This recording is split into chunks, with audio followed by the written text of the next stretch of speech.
English Bible Niv Yunjiozongyang Genesis chapter 31-33. Jacob heard that Laban's sons were saying, "Jacob has taken everything our father owned and has gained all this wealth from what belonged to our father."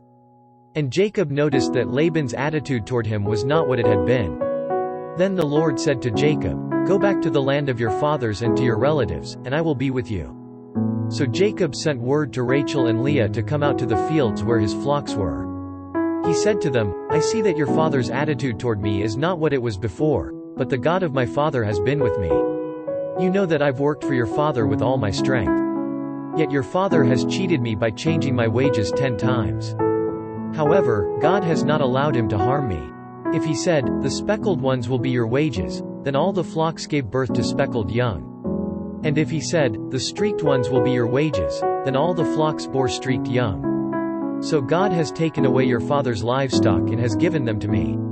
In breeding season 1 once had a dream in which I looked up and saw that the male goats mating with the flock were streaked, speckled or spotted. The angel of God said to me in the dream, 'Jacob.'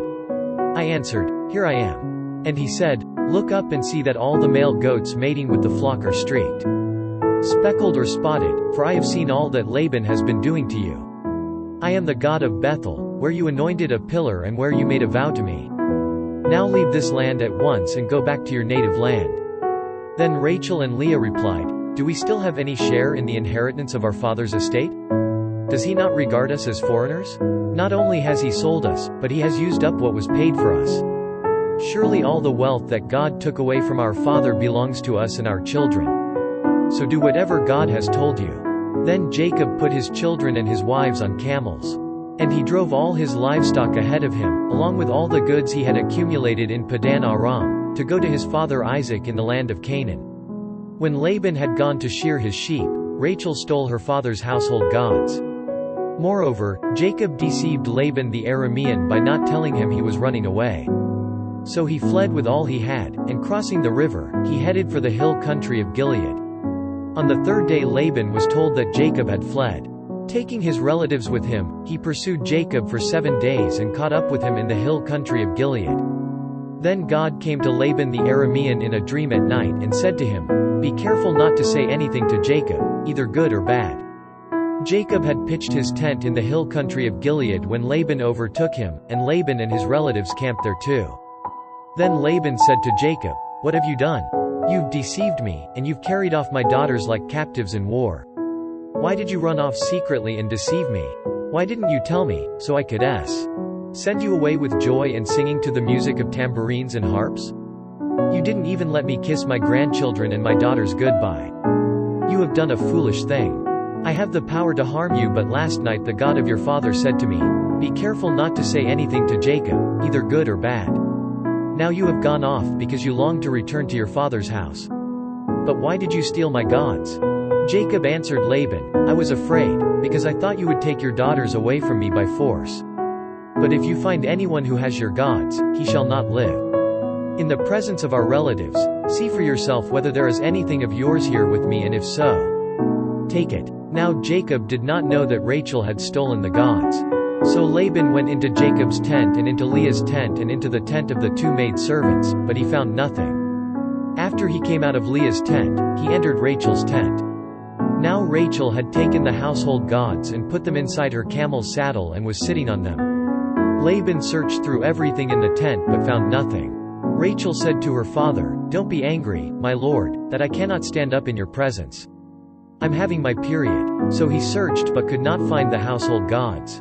Jacob was angry and took Laban to task. "What is my crime?"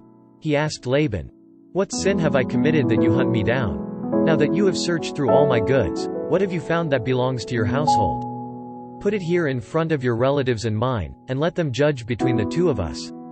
I have been with you for 20 years now. Your sheep and goats have not miscarried, nor have I eaten rams from your flocks.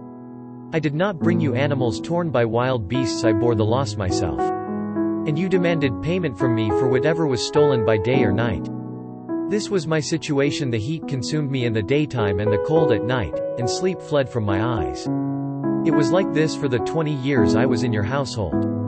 I worked for you 14 years for your 2 daughters and 6 years for your flocks, and you changed my wages 10 times. If the God of my father, the God of Abraham and the fear of Isaac, had not been with me, you would surely have sent me away empty-handed. But God has seen my hardship and the toil of my hands, and last night he rebuked you."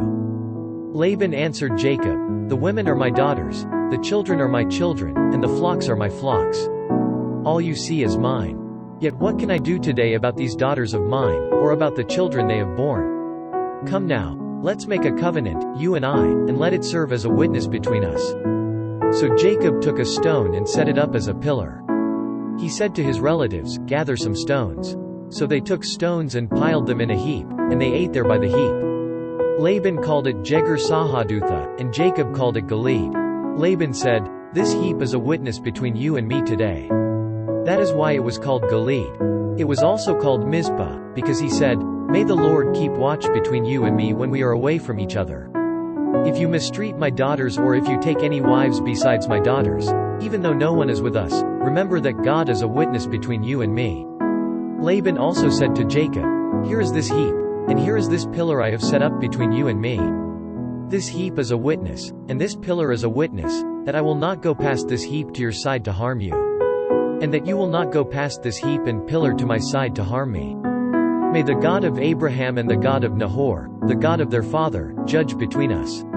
So Jacob took an oath in the name of the fear of his father Isaac.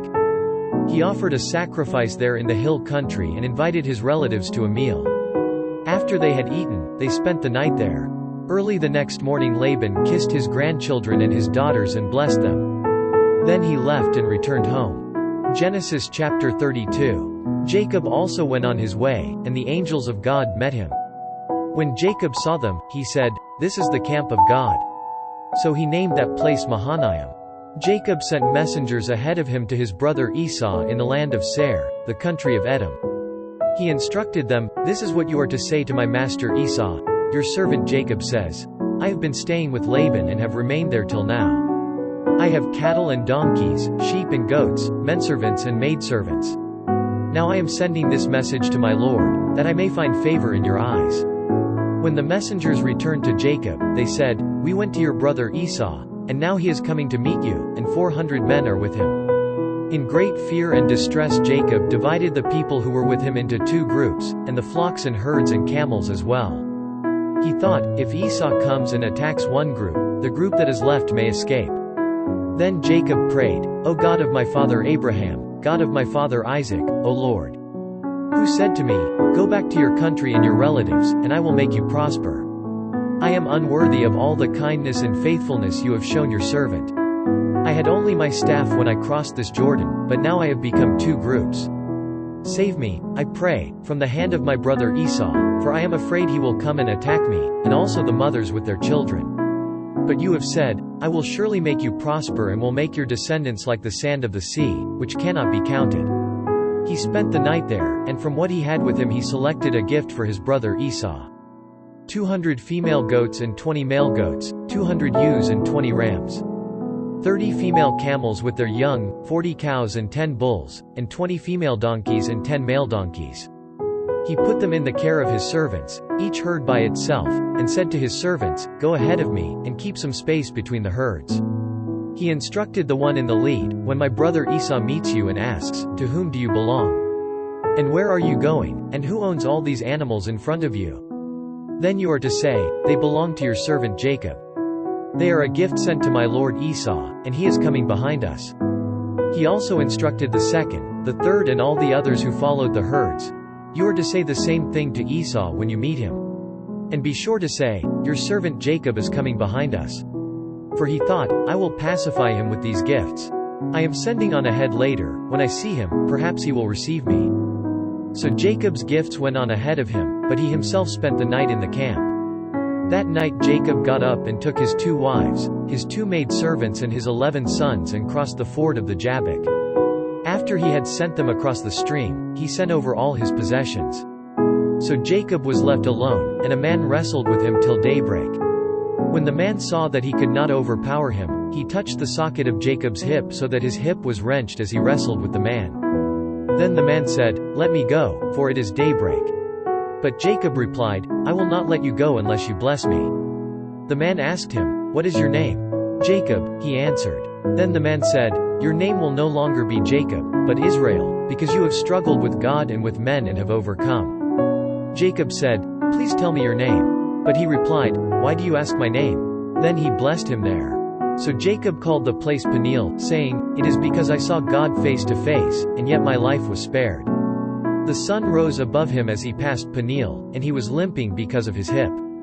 Therefore to this day the Israelites do not eat the tendon attached to the socket of the hip, because the socket of Jacob's hip was touched near the tendon. Genesis chapter 33.